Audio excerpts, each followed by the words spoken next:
Salut à tous et à toutes. Bon, alors ce matin on est allé au marché comme chaque dimanche et je vous montre tout ce que j'ai pu acheter pour un peu moins de 30 €. Et après je vais vous mettre quelques recettes. C'est parti.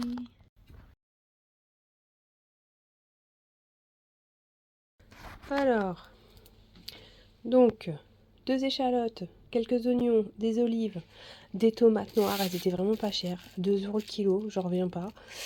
Poivrons verts et rouges, raisins, on m'a offert un bon petit kilo de figues où je vais faire de la confiture de figues, ça tombe bien, on n'en a plus.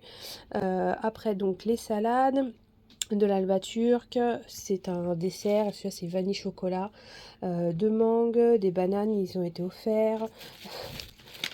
Le céleri offert, des paquets de... Alors, c'est ça les langues d'oiseau, je les ai mis dans une autre recette pour faire avec des boulettes. En fait, on dirait du riz, mais c'est des pâtes. Des piments pour faire des pots de piment. Ouais, j'adore ça, on adore faire des pots de piment, c'est un condiment qu'on aime beaucoup manger ici. On le met au fond de pâtes à la bolognaise, des choses comme ça. Des clémentines feuilles, 3 navets, une belle botte de persil. Voilà. 2 têtes de poireaux, blanc de poireaux, donc il me les a offerts. Les courgettes, j'ai un bon kilo et demi. Haricots verts, 1,3 kg. Ils sont hyper beaux en plus. Je vais pouvoir faire une belle poêlée d'haricots verts. Des prunes jaunes en super promo. Et des oranges à dégustation. Avec ça, on a eu chez le boulanger, parce qu'on aime aller voir le boulanger, hein, on prend notre pain. On a sauvé un énorme sac de pain. Donc, ça c'est ce qu'ils appellent la pointue, de la baguette. Ça c'est une tuerie ça. Donc c'est du pain d'hier, hein, bien sûr, qu'il n'a pas vendu. Donc, ce qu'on va faire avec ce pain, moi je le tranche. D'accord, hop, hop, hop, hop, hop, mais dans un grand sachet, je le mets au congèle et le matin, j'ai juste à prendre une tranche ou deux, je le mets au grille-pain. J'ai sauvé plusieurs kilos de pain. Avec ça, on va faire quoi? Gâteau de pain, obligatoire. Je devais faire de la chapelure, donc avec le pain le plus dur, et ben, je vais faire de la chapelure. Et plusieurs autres astuces et recettes que vous verrez au cours d'une autre vidéo ou peut-être à la suite de celle-ci. Il ne faudra pas que ce soit non plus trop long. Ça, pour moins de 30 €. Alors ça peut paraître beaucoup pour certaines personnes, mais très sincèrement, pour nous, on a de quoi tenir l'équivalent de 8, peut-être 10 jours, pas plus.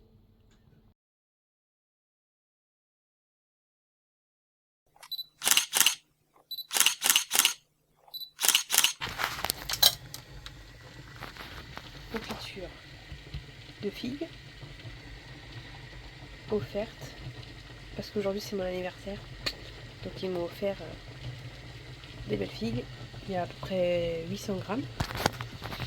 Et pendant ce temps-là, on fait la stérilisation des pots à gros bouillon dans une marmite.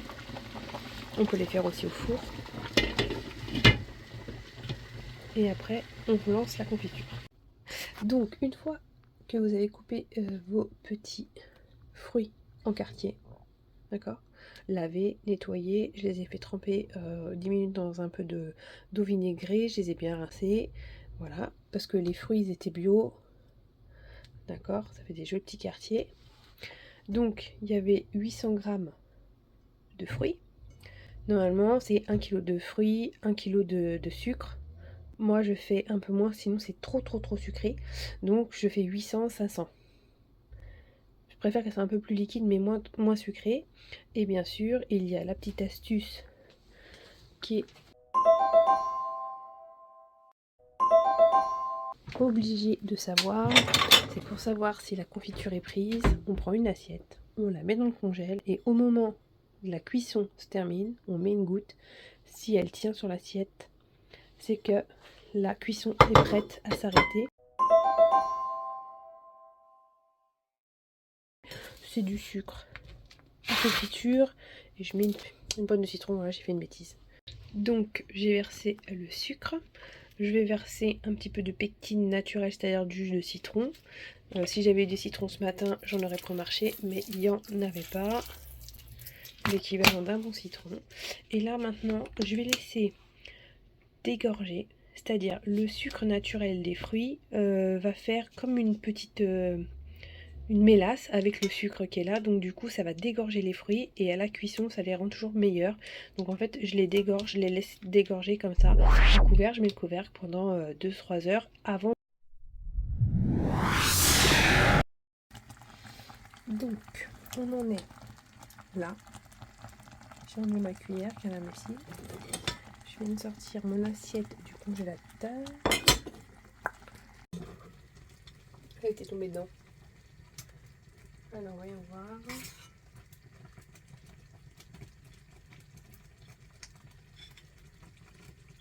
On va voir là si ça coule pas. C'est pas mal. Remplissage.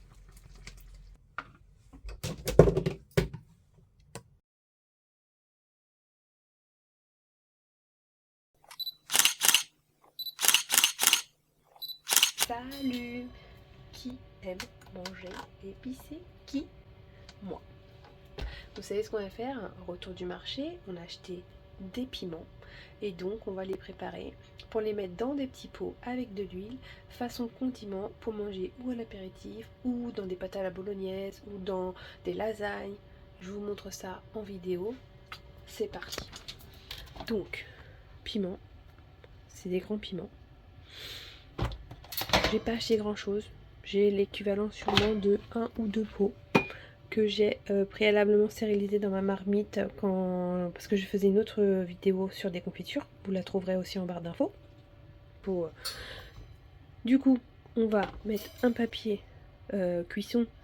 Je vais faire des petits trous. Je vais vous montrer ça. Ça, je vais le couper et je vais mettre le piment coupé sur ma plaque. Et il va falloir attendre 24 heures que l'eau s'évapore pour faire le reste de la recette. Alors, go!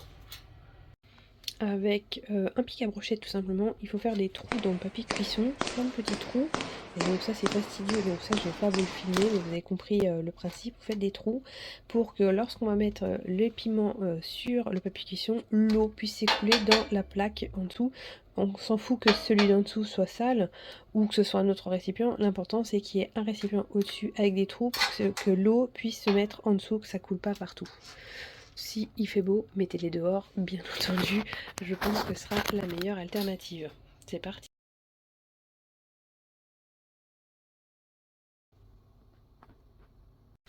Une fois cette étape, alors attention parce que vos mains vont sentir le piment, donc pensez à bien vous les laver derrière, surtout ne pas vous frotter le visage, même si c'est très très bon, mais ça pique les yeux de ouf. Vous prenez du sel de votre choix, hein, et vous allez recouvrir pour assécher, pour faire sortir toute la flotte, toute l'eau qu'il y a dans le piment. Vous allez recouvrir de sel. Voilà, une bonne poignée, 2 belles poignées, hein. Voilà. Et du coup, il faut attendre 24 heures que l'eau des piments soit en bonne partie évaporée pour continuer la recette. Donc vous les laissez dans un coin de votre cuisine ou du garage. Si vous avez la chance d'habiter comme moi dans le sud, vous les posez dehors recouvert d'un torchon. Et vous attendez que l'eau s'égoutte dans le récipient d'en dessous. Hop. Voilà. Donc il y a du sel de partout.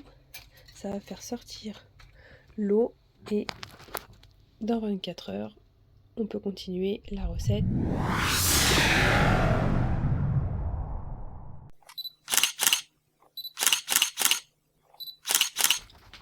Donc suite de la recette, les petits piments ont bien séché sur la plaque. Donc l'autre plaque en dessous était bien mouillée, hein, ils ont bien séché, ça fait déjà 24 heures. Là maintenant on va mettre 2 tasses dans un gobelet pichet comme ça, 2 tasses d'eau. et une tasse de vinaigre blanc. On va porter à ébullition 1 minute. On les plonge. Au bout d'une minute, on les ressort avec une petite araignée de ce principe-là, là, un écumoire, à ce que vous voulez. Je les mets dans ma petite bassine et après je les remettrai sur une plaque recouverte d'un torchon pour les laisser sécher encore 6 heures. Ça se fait en plusieurs étapes, mais c'est une tuerie.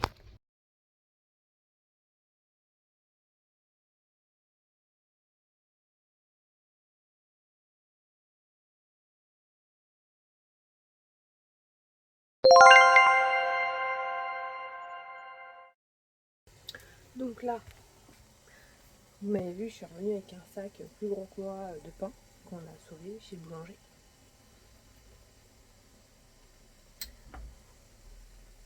Trois recettes avec du pain gratuit.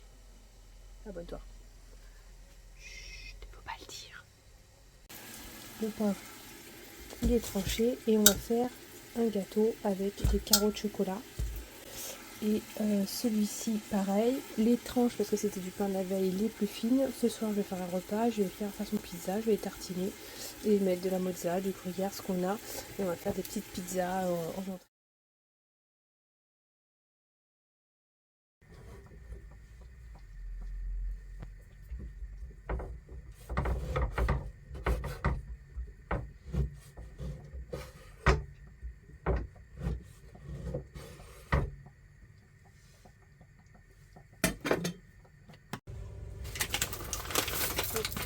Je vais utiliser des cires pralinées. Donc, on va casser quelques carreaux, mais avec du chocolat de Pâques aussi, quand on essaie de le passer, là, les chocolats du calendrier de l'Avent. Revenons à notre fameux gâteau de pain. Donc, on a dit que c'était du pain recouvert de lait avec un petit peu d'arôme de vanille, ou ce que vous aimez, de la cannelle par exemple, ou rien. Et là, maintenant, on va prendre 4 œufs. On va fouetter avec un peu de sucre, on va recouvrir et on va mettre en cuisson. Et on a un gâteau de pain. Et si on veut, on peut mettre des raisins secs, on peut mettre de la pomme, on peut mettre de l'ananas en boîte, on peut mettre des carreaux de chocolat. On peut faire à toutes sortes, des touches de confiture maison qu'on veut passer parce qu'on en a marre d'en avoir trop dans les placards. Toutes sortes, c'est très économique, c'est très bon. Nous on le met en petites portions ou en grand cake et il fait l'équivalent d'un matin. Je mets quelques carreaux. J'ai bien sûr beurré mon moule. Le pain, il est un peu rendu bouilli et c'est le but. J'ai déjà mis une partie. J'en mets un peu partout. J'en mets un petit peu partout. Je le coupe en plusieurs petits bouts. Et donc, je recouvre. Et là, vous allez voir qu'on a l'équivalent d'un... Voilà, un seul pain, un seul plat. Sinon, je vais faire juste en haut, comme ça, demain matin, famille de 5, je peux vous dire que ça rigole pas. Au petit-déj. Ça permettra de finir ma petite...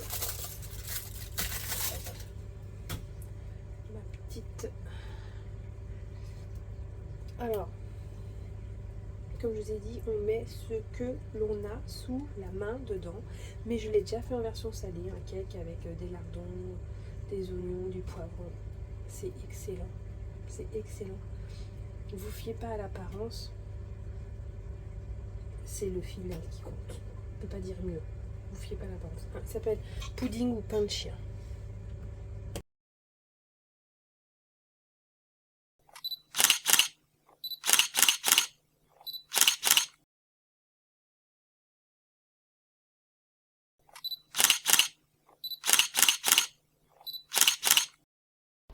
Donc, à froid, on a dit l'huile, les poivrons, j'ai rajouté 2 petits poivrons rouges quand même, la boîte de tomates que j'ai mis en photo. Ça, je vais le presser, donc ça va être de l'ail pressé, ce sera pas entier, je vais l'écraser. Départ à froid.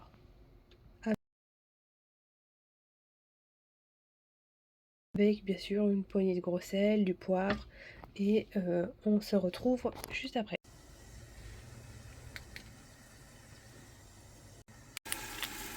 Après mi-cuisson, Et ça a bien réduit, ça a bien compoté, j'ai baissé le feu, j'ai découvert parce qu'au départ on couvre et maintenant on attend. Là,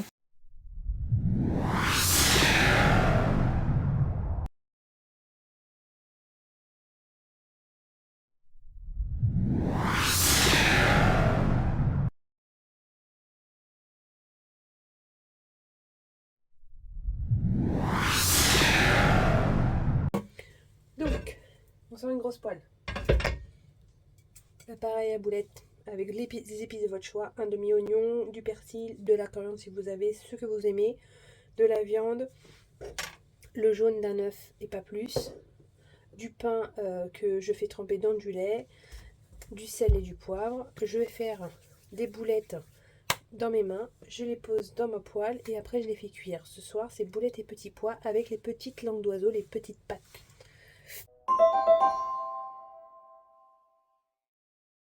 Technique, vous mettez de l'huile dans vos mains, vous frottez vos deux mains, vous prenez, voilà, vous serrez fortement comme si vous alliez écraser à la base. Voilà, et vous avez une jolie boulette. Vous la posez dans la poêle. Et on recommence l'opération. S'il n'y a pas assez d'huile, on en remet. Je ne les fais pas trop grosses. Visuellement, c'est le creux de ma main. Je ne sais pas ce que ça fait en termes de poids. J'ai 350 g de viande, donc je devrais avoir, je pense, entre 12 et 15 boulettes. Pour 5, c'est suffisant. Chacun n'en mange pas le même nombre, parce que ça accompagne le plat. Il y a des pâtes et des petits pois. Technique, vous mettez de l'huile dans vos mains, vous frottez vos deux mains, vous prenez, voilà, vous serrez fortement comme si vous alliez écraser à la base. Voilà, et vous avez une jolie boulette. Vous la posez dans la poêle. Et on recommence l'opération. S'il n'y a pas assez d'huile, on en remet. Je ne les fais pas trop grosses. Visuellement, c'est le creux de ma main. Je ne sais pas ce que ça fait en termes de poids. J'ai 350 g de viande, donc je devrais avoir, je pense, entre 12 et 15 boulettes. Pour 5, c'est suffisant. Chacun n'en mange pas le même nombre, parce que ça accompagne le plat. Il y a des pâtes et des petits pois.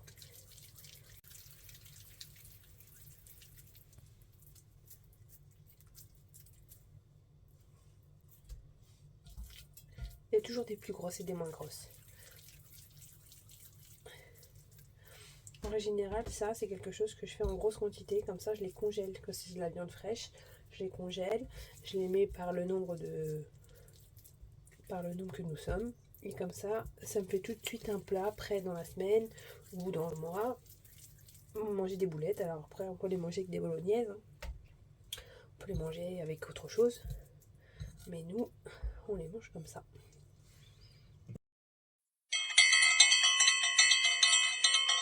Alors, après que le gâteau de pain soit sorti du four, que j'ai fait deux tupperwares de haricots verts frais. Là, ici, il y a les boulettes. Ici, il y a 3 pots de confiture de figues. Ici, il y a un pot de poivrons tomates. Ici, il y a donc mes piments qui sont en train de s'égoutter. L'eau est passée à travers, on le voit pas bien, mais ils sont en train de s'égoutter, sécher. Là, une soupe. Et là, on a dit sur la plaque, je fais des petits croûtons façon pizza. Voilà, un après-midi batch cooking avec moi. Salut! Pour mon travail, abonne-toi, fais sonner la cloche et à bientôt!